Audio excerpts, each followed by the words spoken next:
Kali ini kita bakal kupas tuntas sebuah tesis yang cukup berani dari seorang investor bernama Arthur Hayes. Tesisnya, perang di Timur Tengah justru bisa jadi pemicu meroketnya harga Bitcoin.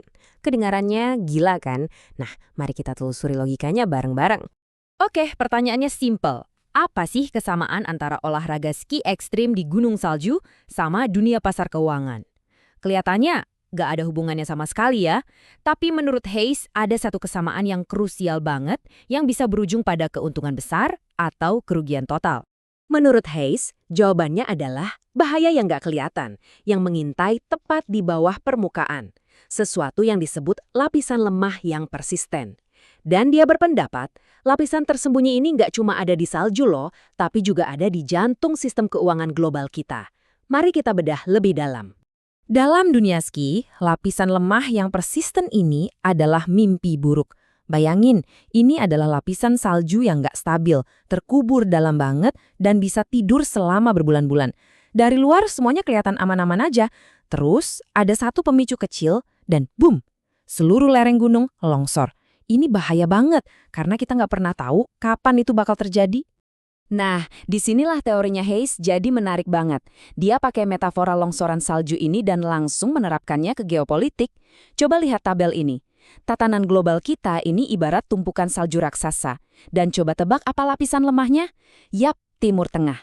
Situasi di sana sejak akhir Perang Dunia Kedua itu adalah lapisan lemah kita. Yang dibutuhkan cuma satu pemicu, satu konflik regional untuk berpotensi memicu longsoran keuangan global. Jadi, sebagai investor, kita harus gimana dong kalau dihadapkan sama potensi longsor kayak gini? Apa kita lari ke tempat aman kayak nyimpen uang tunai? Atau malah sebaliknya, masuk ke aset beresiko seperti kripto? Ini pilihan yang susah banget kan? Hayes ngasih kita dua jalan yang sangat berbeda. Skenario 1, sebut saja adem ayam, di mana konflik tetap terkendali dan lapisan lemah itu nggak sampai jebol. Tapi skenario 2, nah ini dia, longsoran saljunya. Disinilah semuanya jadi kacau balau. Dan untuk pembahasan kali ini, kita akan fokus menjelajahi skenario terburuk ini karena justru disitulah peluangnya berada. Oke, jadi kalau perang beneran meletus, apa sih risiko pertama dan paling jelas buat Bitcoin? Apa jaringannya bisa hancur gitu aja? Risiko fisik ini intinya soal mesin-mesin mining yang jadi tulang punggung jaringan Bitcoin. Total kekuatan komputasi ini kita sebut hash rate. Nah, Hayes nunjukin kalau Iran itu menyumbang sekitar 7% dari hash rate global.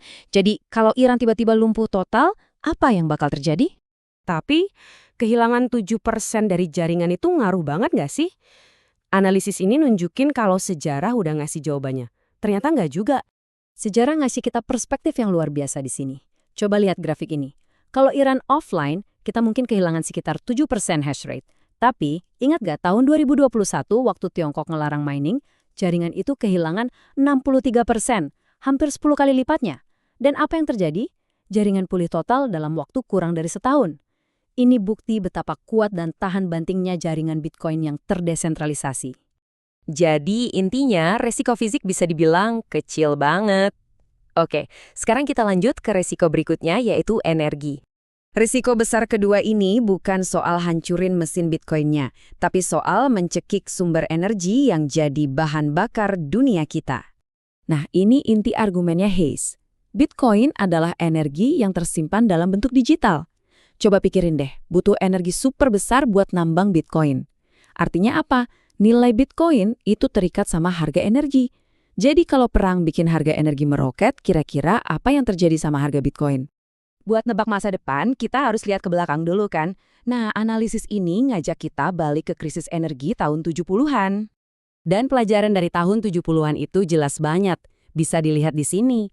Waktu harga minyak naik gila-gilaan, aset keuangan kayak saham itu nilainya anjlok. Tapi, hard money atau uang keras kayak emas nilainya jauh lebih stabil. Nah, teorinya Hayes, Bitcoin sebagai uang keras digital bakal ngikutin jejaknya emas, bukan saham kalau krisis energi terjadi lagi. Oke, risiko fisik kecil, harga energi naik malah bisa jadi bagus. Tapi ada faktor ketiga, dan ini yang paling kuat dari semuanya, yaitu gimana cara pemerintah bayar biaya perang ini? Dan jawabannya cuma satu, mesin cetak uang. Biaya perang itu kan mahal banget. Dan pemerintah Amerika Serikat bayarnya bukan pakai tabungan, tapi dengan nerbitin utang baru yang jumlahnya masif. Ini nih yang bikin lingkaran setan yang bahaya banget. Coba ikutin alurnya ya. Pertama, pemerintah gelontorin miliaran dolar buat bantuan militer. Buat bayar itu, mereka nerbitin utang baru. Terus, Bank Sentral alias The Fed mau nggak mau nyetak uang buat beli utang itu. Hasilnya, neraca The Fed bengkak dan nilai uang di dompet kita makin kempes.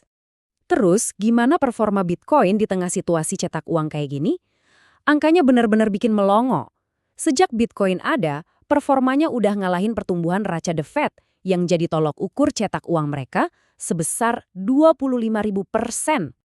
Jadi, kalau kita gabungin ketiga faktor resiko tadi, kita sampai pada sebuah kesimpulan yang benar-benar di luar dugaan. Jadi, begini kesimpulan tesis Hayes yang super kontroversial itu. Perang besar di Timur Tengah bukannya jadi kiamat buat Bitcoin, malah bisa jadi bahan bakar roketnya. 3 risiko tadi, ancaman fisik, lonjakan harga energi, dan cetak uang, semuanya malah jadi katalis yang bullish. Tapi, eits, tunggu dulu. Ini penting banget. Ini bukan berarti harga Bitcoin bakal naik lurus tanpa hambatan loh. Hayes juga sangat jelas, perjalanannya bakal super volatil. Bakal ada naik turun yang gila-gilaan, jadi ini jelas bukan buat yang jantungan. Dan ini membawa kita ke pertanyaan terakhir dari analisis Hayes. Kalau seluruh sistem keuangan global kita ini ternyata berdiri di atas lapisan lemah yang bisa longsor kapan aja, terus tempat yang aman itu di mana?